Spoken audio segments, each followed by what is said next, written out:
ஜனவரி 13. உள்ளே வெளியே.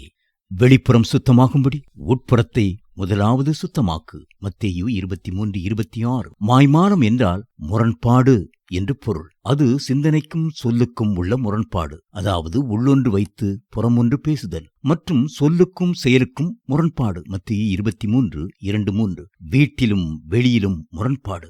வெளியில் தங்களை நல்லவர்களாக காண்பித்துக் கொள்வார்கள், ஆனால் வீட்டுக்குள் நடத்தை மோசமாக இருக்கும். ஞாயிற்றுக்கிழமையில் தேவதூதரைப் போலவும் மற்ற நாட்களில் பிசாசைப் போலவும் இருப்பர் சிலர். மாய்மாலம் எதனால் உண்டாகிறது?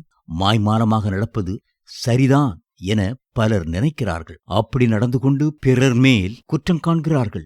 இது சுயநீதி. மத்தேயு 7:4-5. வெளிவேடம் போட்டுக்கொண்டு பிறர் பாராட்ட வேண்டுமென பிரியப்படுவதும் இதற்கோர் காரணம். மத்தேயு 23:27. உள்ளான வாழ்க்கையை விட புறம்பான காரியங்களுக்கு முக்கியத்துவம் தருவதும் மாய்மாலத்தின் இன்னொரு காரணி. பொருளாசையும் அடிப்படைகளை விட்டு சிறிய காரியங்களை வற்புறுத்துதலும் பிற காரணங்கள். விபச்சாரக்காரரே, திருடரே, கொலைகாரரே, உங்களுக்கு ஐயோ என்று இயேசு சொல்லவில்லை.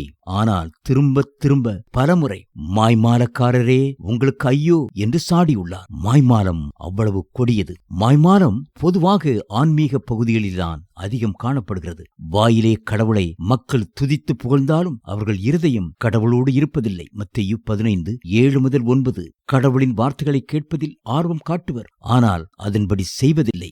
எசேக்கியேல் 33:31. இன்னும் சிலர் ஊருக்குத்தான் உபதேசம், ஆன்மீக முயற்சிகளான தர்மம் செய்தல், ஜெபிக்கும் போது கவர்ச்சிகர வார்த்தைகளை பயன்படுத்துதல், பிறர் தெரிய உபவாசம் இருத்தல் போன்றவைகளிலும் ஈடுபடுவார்கள். இவர்கள் தன் அயலானிடம் நன்றாக பேசுவது போல நடிக்கும் இந்த வெளிவேடக்காரர் உள்ளத்திலோ அவர்களுக்கு கண்ணி வைப்பார்கள். மாய்மாலக்காரரின் நம்பிக்கையும் மகிழ்ச்சியும் அதிக நாள் நிலைக்காமல் சீக்கிரம் அழியும் என திருவசனம் போதிக்கிறது. யோபு 8:13-15 வரை. இவர்களுக்கு கடவுள் ஐயோ என கூறுவதிலிருந்தே இவர்களது எதிர்காலத்தை நாம் யூகித்துக் கொள்ளலாம். இவர்களது முடிவு நரகம்தான். அப்போஸ்தலர் நடவடிக்கைகள் 5:1-11 வரை. ஆன்மீக வளர்ச்சியை மாய்மாலம் வெகுவாய் தடுக்கும். 1 பேதுரு 2:1-3 வரை. மாய்மாலம் இவ்வளவு கொடியதானால் கடவுளின் பிள்ளைகள் யாரும் இதற்கு இடமே தரக்கூடாது. நம் சிந்தனை, செயல், இருப்பிடம் அனைத்தையும் கடவுள் அறிந்திருக்கிறார் என திருப்பாடகன் கூறுகிறான். சங்கீதம் 139. நாம் கடவுளின் நியாயத்தீர்ப்புக்கு முன் நிற்போம் என அவருக்கு பயந்திருத்தல் ஒருபோதும் நம்மை விட்டு ஆகலவே கூடாது. 2 கொரிந்தியர் 5:10-12 வரை. எல்லா விளக்கும் விளக்கல்ல, சான்றோர்க்கு பொய்யா விளக்கே விளக்கு. திருக்குறள்.